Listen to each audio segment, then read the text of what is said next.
everyone, my name's Rachel and I'm from Twinkle, and at Twinkle we love the Exploring Nature with Children curriculum.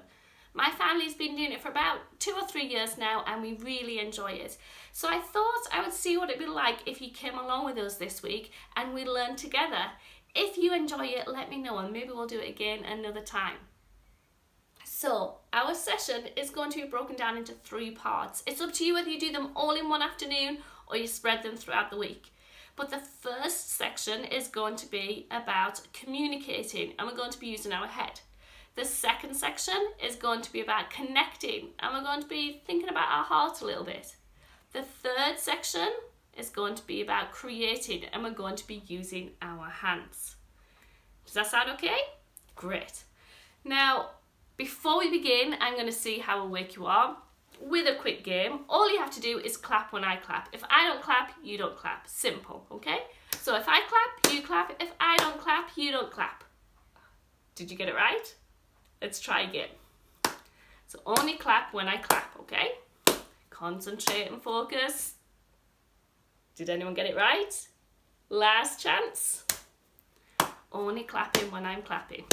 You've got to really focus.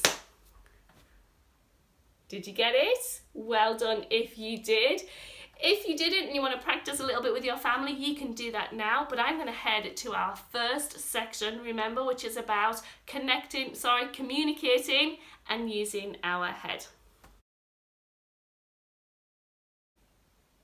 Okay, this week is all about museums, which seems a bit strange when we're thinking about a nature curriculum. But when you think about it, museums are about learning about the world around us, and that's what nature exploration is at its core, isn't it? Now, museums can be a bit controversial. Controversial means that a lot of people have a lot of strong opinions about it, and they're not all the same. So I thought we could kick off our communicating section by talking about some of those big questions to do with museums. Now you can talk about it with your family, over a snack, on the bus, on the way to your nature walk, wherever you want. You can take time to prepare your opinions beforehand, or you can just launch straight into it and see where you go. But I'm going to put some resources in the section down below so that you, if you need to, can have a bit of guidance about ways to phrase your opinions. Now I thought of 3 big questions or big statements that you could discuss with your family. The first one is, all museums should be free. Do you agree? Do you disagree? Second, museums are really, really boring. What do you think? And the third question, and this is a really tricky one, but I think a really important one. What if someone said to you, museums are just full of stolen property? What would you reply? Be careful when you're discussing to use a really important connective. A connective is a word that joins ideas together, and the connective I think would be really great to use today is because. It's all very well saying, well, I think this, if you don't actually have any reasons for it. So make sure, grown-ups too, that when you give your opinions, you give a reason for that and maybe some evidence as well. Okay, so pause the video now, choose one of those questions to discuss and join me in a little bit.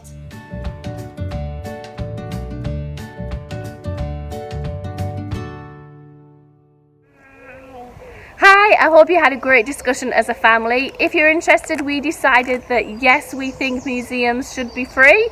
We think that usually they're not boring, and we also sadly decided that we think some museums do contain stolen property. And we're actually interested to see if the museum that we're going to do today, oh, was that a dog? Yeah, we're going to see if the museum that we have to visit today contains anything that we think might be stolen from another culture. So that's going to be interesting. Anyway, we've communicated. Another dog? Yeah?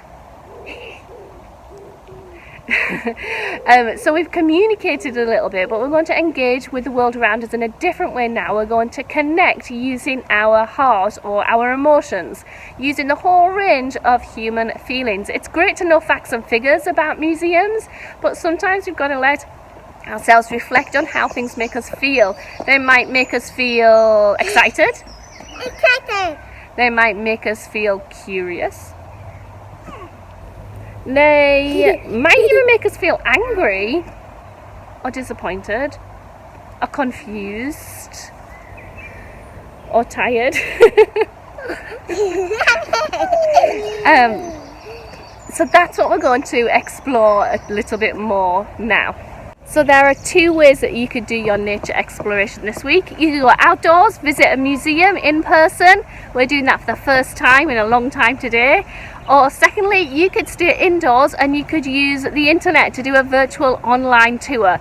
Or there's lots of videos as well of people explaining and showing what is in their museum. We watched a great one yesterday from the National History Museum, all about their gigantic whale bones. So I'm sure you can find something to suit what you need. Now, as you're doing that, whether indoors or outdoors, I'd like you to do what's called a 3, 2, 1 challenge. And that's how we're going to connect with the world around us today. Sorry, I'm just checking to see if my toddler has run off anywhere, but he's safe, don't worry. So, 3, I want you to think of 3 things that you love. 2, I want you to find 2 things that you didn't like. And I would like you to find 1 thing that makes you laugh. 3 things you love, 2 things you didn't like, 1 thing that made you laugh. You can take photos of them, you can draw them in a journal, you can write about them, or you can just enjoy your trip and talk about them with each other. Okay, are you ready? 3, 2, 1, let's go!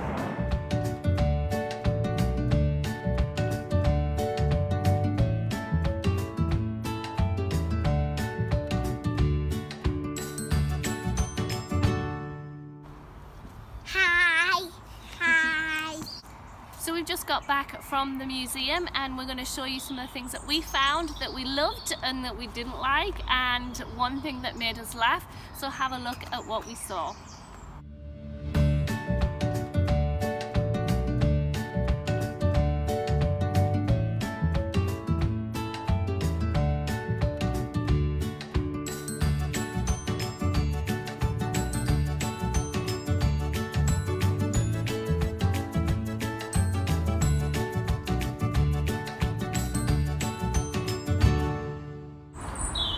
Well, we're at the final stage of our workshop now, where we get to use our hands and create.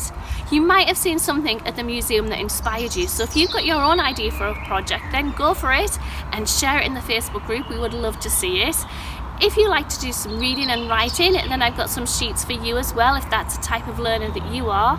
If, like me, you like to cut and stick, you can make yourself a mini museum. I'll show you some close-ups of this, but basically I printed off some small versions of the roleplay pack to make some mini signs. I've added some special objects, even a coin that we dug up one time in the mud and that looks quite old, and we're going to add a few more things to this over the next few days. My children love to pretend, so they actually have made a giant version of this in our house, where they've made a museum area and they've made fossils out of Play-Doh and all sorts of things. So I'm going to show you that as well, so you can get some more ideas. Here's a list of some of the ideas that I came up with, but remember, if you've got your own project, then definitely do that and share with me what you got up to in the Facebook group. Now it is time for me to go. It has been brilliant spending some time with you, but now it is over to you to get creating, and hopefully see you again soon.